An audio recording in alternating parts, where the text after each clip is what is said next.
Sean bienvenidos. Marcos es el primer evangelista en haber compuesto un texto ordenado en el cual cuenta la gran experiencia de Jesucristo. Marcos es discípulo y colaborador de Pedro. La tradición antigua nos lo coloca como intérprete de Pedro. No solamente intérprete, también colaborador. No sabemos muchas cosas sobre la figura de Marcos, pero su nombre aparece en los Hechos de los Apóstoles. Se llamaba Juan Marcos.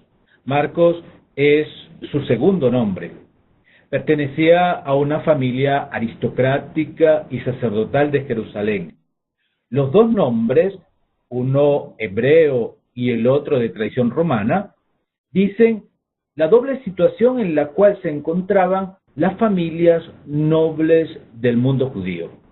Por un lado, conservaban las tradiciones de los padres y por el otro querían estar abiertas al nuevo mundo, a la nueva cultura, al nuevo régimen reinante en Roma. Juan, llamado Marcos, vivió de una manera muy particular la experiencia de Jesús. Seguramente que no lo conoció directamente durante su vida terrena, pero tuvo la suerte de encontrar en su casa a los discípulos de la primera comunidad cristiana. Con mucha posibilidad, eso que se llama la casa del cenáculo era la casa de Marcos. Posiblemente fueron los parientes, los padres de Marcos, quienes recibieron a Jesús para eso que sería la última cena. La última cena es una celebración pascual que realiza Jesús casi cuando va a ser arrestado. Hay un detalle muy importante en el relato del Evangelio según Marcos que conserva un particular ignorado por los demás evangelistas. Un pequeño particular que podría ser insignificante si no fuera particularmente interesante. Lo encontramos en el capítulo 14, versículos 50 y 51. Durante la escena del Getsemaní, cuando Jesús va a ser arrestado, dice: lo seguía un muchacho que traía encima solamente una sábana, y lo aferraron, pero él, dejando caer la sábana, se escapó desnudo. ¿Quién es este muchacho? ¿Por qué los otros evangelistas ignoran este pequeño detalle? ¿Qué sentido puede tener en el relato de la pasión según Marcos? La respuesta cierta a esta pregunta no la tenemos, pero una hipótesis podríamos formularla, y es una hipótesis verosímil, y es que este muchacho era Marco, y podría ser la manera que usa el autor para firmar su obra. Marcos podría haber querido subrayar, aunque desde lejos, decir: yo también estaba allí. ¿Qué fue lo que sucedió aquella noche? El muchacho, llamado Marcos, presenció desde lejos la llegada de aquel grupo de hombres para la cena de Pascua en su casa. Se dio cuenta cuando salieron por la noche. Evidentemente, un muchacho curioso le sigue. Llevaba encima solamente una sábana, se había desnudado para ir a dormir. Esta es una praxis típica de los señores nobles, porque en la antigüedad los pobres habitualmente dormían vestidos. Sin vestirse, sino colocándose encima esta sábana, el muchacho sigue aquel grupo de hombres. Baja por la colina de Sión en Jerusalén hasta llegar al Valle Cedrón y sigue a Jesús y a sus discípulos hasta el huerto de los Olivos. Mientras Jesús se aleja para orar, el muchacho lo observa. Podemos imaginarnos la escena en un bosque de olivos con una luna llena, resplandeciente. Es la noche de Pascua y la luna es luna llena. Hay un silencio particular, cuando de pronto llegan unos soldados, arrestan a Jesús. Hay una confusión, el muchacho está escondido, un poco alejado del evento, en medio de los árboles. De pronto siente una mano sobre su espalda. Hay un soldado que lo bloquea, pero el muchacho es más veloz. y en la mano del soldado solo queda la sábana. El muchacho se escapa desnudo, seguramente vuelve a su casa y lo más probable es que no dice nada de lo que ocurrió, ni siquiera a sus padres. Después de muchos años, relata este pequeño detalle para hablar de la propia actuación en la historia de Jesús. Los discípulos, después de la tragedia de la muerte de Jesús, son recibidos como huéspedes en aquella casa y allí se quedaron hasta Pentecostés. En Pascua todavía están allí. Cuando el Espíritu Santo los sorprende, todavía se encuentran como huéspedes en aquella casa que prácticamente se había convertido en la sede de la primera comunidad cristiana. Si hubo una simpatía por parte de los padres de Marcos por aquel maestro, poco a poco esa simpatía se transformó en fe, en una adhesión total. Marcos, como hemos dicho, que pertenecía a una familia aristocrática y sacerdotal, debe haber sin duda alguna continuado los estudios. Durante la adolescencia seguramente realizó sus estudios en la escuela del templo, donde seguramente iban los sacerdotes nobles. Y estos estudios son acompañados por la experiencia de la primera comunidad cristiana. Marcos tiene la posibilidad de formarse culturalmente y colocar las raíces en las tradiciones de Israel, pero su corazón está en otra parte. Su cabeza sigue la predicación de los apóstoles y el mismo Marcos abraza la fe cristiana. Marcos acompaña a Bernabé, su primo, lo sabemos por los Hechos de los Apóstoles, en una primera misión apostólica junto a Pablo. Sale de Jerusalén y comienza aquella actividad misionera. Hay un momento de tensión y de dificultad durante ese primer viaje. A cierto momento, Marcos decide detenerse y volver a Jerusalén. La segunda vez, Pablo no quiere que Marcos les acompañe en su viaje. Bernabé, sin embargo, decide retomarlo consigo y parten para una nueva misión.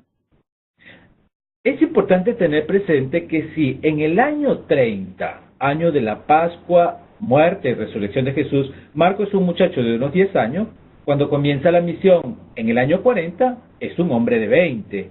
Y los siguientes 20 años se dedicará a esta misión apostólica de predicación. Es el anuncio del Evangelio. No se le pueden seguir las pistas porque no se poseen otras informaciones, ni siquiera en los Hechos de los Apóstoles, ni siquiera en otra fuente. Sin embargo, el testimonio de los antiguos padres de la Iglesia dicen que su obra literaria fue escrita en Roma, cuando Pedro todavía estaba presente. Recordemos que Pedro murió mártir cerca del año 64. De allí que se puede hipotizar que la obra literaria de Marcos se realizó en la capital del Imperio Romano, en los primeros años 60. Cuando Marcos llega a la capital, junto a Pedro y Pablo, también se encuentran grandes personalidades. Se encuentra Bernabé, Lucas, Tito, Timoteo, grandes personalidades antiguas. La comunidad cristiana de Roma es una comunidad muy viva porque se encuentra en expansión. Hay muchas personas que son acogidas en esta comunidad. Pero estas personas que son simpatizantes, que quieren abrazar el cristianismo, deben ser formadas. Se transforman en catecúmenos. Diríamos que se inscriben en la catequesis. Tienen necesidad de una formación para conocer a Jesús y poder adherirse a su persona. Deben prepararse para el bautismo. Con mucha probabilidad, el Evangelio según Marcos nace como un texto formativo para los catecúmenos de Roma. La comunidad cristiana ha conservado el nexo con las tradiciones judías, conserva la fiesta de la Pascua. Esta celebración nocturna con una cena que se convertirá en la Eucaristía, pero en esta ocasión no se podía leer solamente el relato del libro del Éxodo, era necesario también relatar el nuevo Éxodo, es decir, lo que sucedió con Jesús y que era determinante para la nueva fe cristiana. Era necesario un relato pascual que tuviese como centro el evento de Jesucristo. Posiblemente el Evangelio según Marcos sea propuesto como una lectura integral para aquella cena de Pascua, para aquella mesa nocturna. La lectura integral del relato, que dura alrededor de 1 hora y media, es la ocasión cuando los catecúmenos escuchan la actuación del Jesús y al final de este proceso dan su propio consentimiento, hacen la profesión de fe, se adhieren a Jesús, hacen Pascua, deciden seguir a Jesús y descienden a las aguas del bautismo, luego resalen como criaturas nuevas. El evangelio de esa noche es entregado a los catecúmenos para que se convierta en el evangelio de toda la vida. Es un instrumento para formar toda la vida. Marcos habría pensado en un texto catequístico, formativo, para aspirantes de la vida cristiana. Un texto que se hace litúrgico, pero que tiene la función de instrumento catequístico formativo. Y durante toda la vida se vuelve sobre este texto para asimilar la mentalidad de Jesús. En los años 60, las distintas autoridades presentes en Roma deben haber confiado a Marcos la redacción de este texto. Es posible que lo hayan escogido a él porque consideraban que era una persona capaz de hacer este tipo de trabajo literario. Marcos reelaboró un texto que ya existía. Se habla de redacción.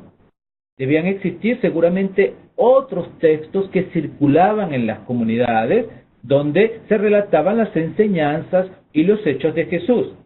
Eran dos versiones en griego de un original semítico de los primeros años de Jerusalén.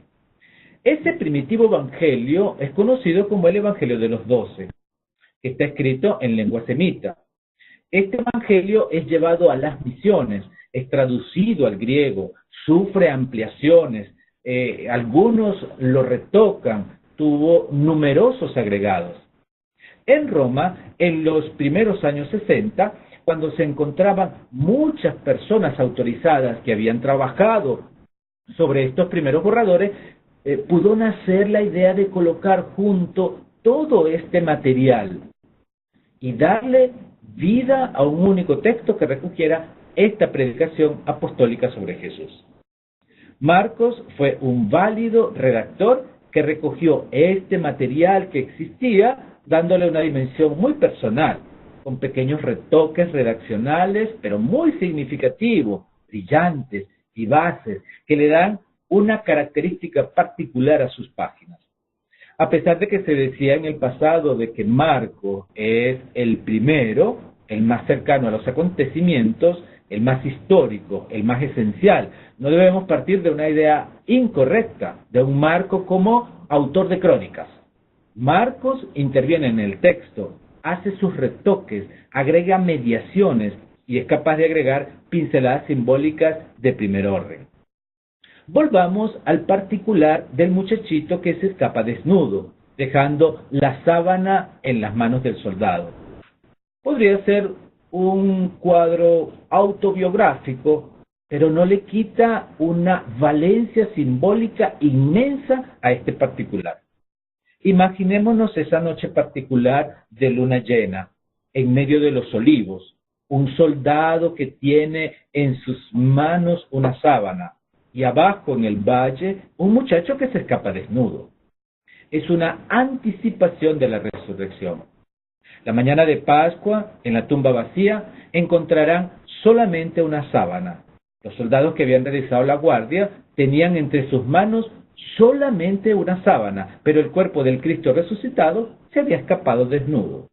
Es una imagen teológica, bíblica, que hace referencia a un texto del profeta Amós, que anuncia justamente la desnudez del bautismo. Los catecúmenos se desvisten, bajan al agua, resalen de nuevo y son revestidos con las túnicas blancas. Inclusive, ese particular autobiográfico puede asumir, tener un valor teológico y simbólico y darle a todo el Evangelio según Marcos la connotación de un texto litúrgico para la noche de Pascua, pero un documento catequístico para toda la vida. Esa es la clave de lectura del Evangelio de Marcos y la figura de Jesús. Un texto para una noche, un texto para toda la vida.